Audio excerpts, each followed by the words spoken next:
So if you Right. guys follow us on Threads, you would see I posted something with a picture of the Microsoft CEO Satya Nadella and how he got a $30 million raise. And then so this story this week as well.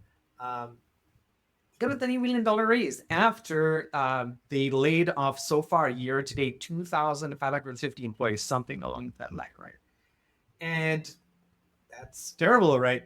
You got a $30 million raise, and someone did the math. So for his raise, I think basically for each person fired, it was $28,000 roughly, right?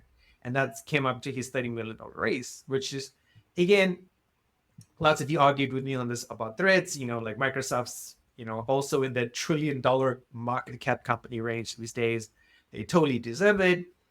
But again, if you listen to my rants about many things, I'm definitely more on the left wing side of things. I don't think CEOs should be making crazy money like that. I posted something on Threads yesterday which shows that the average CEO in the US now earns more than 290 times the typical worker, right? Which is ridiculous, right? Um, no person does 290 times more work than the other person. That's more than two people or three people, whatever. It's no, no, no, no, no. Rich people, you don't deserve that money. I'll say that right now. Um, that's tiny rant being said. Let's go over at the beginnings. Top earners as of 2023. Now, in certain cases in 2024, this might have changed. Like the number one on our list is Bobby Kotick, and of course, Blizzard Activision doesn't technically exist anymore.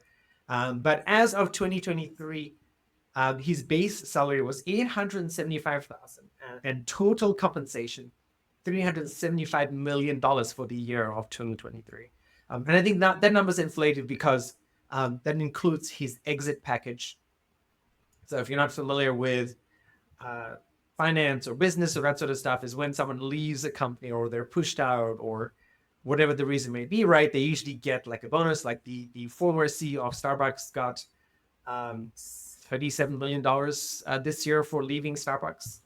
And then loads of CEOs, they get like multi-million-dollar packages to say, hey, um, even if you're good or bad, you get multi-million-dollars to leave the company and probably sign a few NDAs to say, hey, I won't talk about what I did or I didn't do. Um, so Bobby Kotick, number one. Number two was Robert Entrecol Plitica. Anton and I were talking about this before the show started. They were like, what the hell is Plitica? Plitica has to do with the World Series of Poker.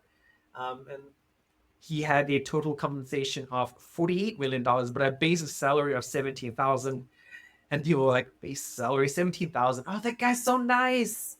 No, he's not. He's still another rich person. Loads of people have like salaries of zero.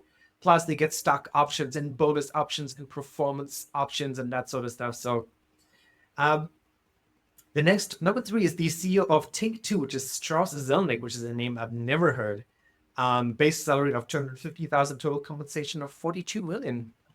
And I guess that's what you get when you turn GTA 5 into this uh, microtransaction full game with lots of role playing and other things and people buying Shark cards, which I thought was the coolest and the worst name at the same time for cash in GTA 5. Number four is John Wisitelio, ex Unity CEO, 27 million. Number five, Andrew Paradise Skills. I have no idea what this company is. I'm gonna skip that. Oh, it's online gambling. Number six, Andrew Wilson, EA CEO with a total compensation of 25 million. Number seven, Zynga. Number eight, Min Liang Tan. Oh, Tan Min Liang would be the right word. The CEO of Razer. It's nice to see representation on here with a total compensation of 10 million. Kim Pekjin, the CEO of NCSoft, which I didn't realize NCSoft was that big. Total compensation 7 million.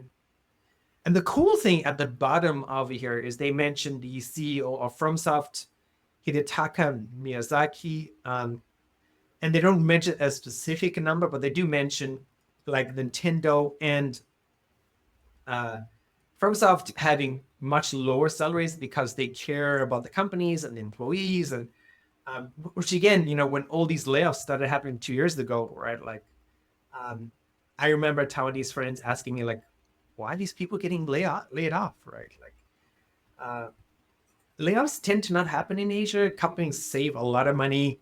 Um, it's also there's a big system on loyalty, and I know some people may be thinking, oh my god, Asian work sounds amazing and stuff, but again, you come with lower salaries, much lower salaries. Though in some companies that is made up in the sense of you might get a 6 to 9 month bonus all at one time come Chinese New Year next year. You might get, and in some very big companies, you get 2 years or 3 years of your salary, but those are usually the semiconductor companies.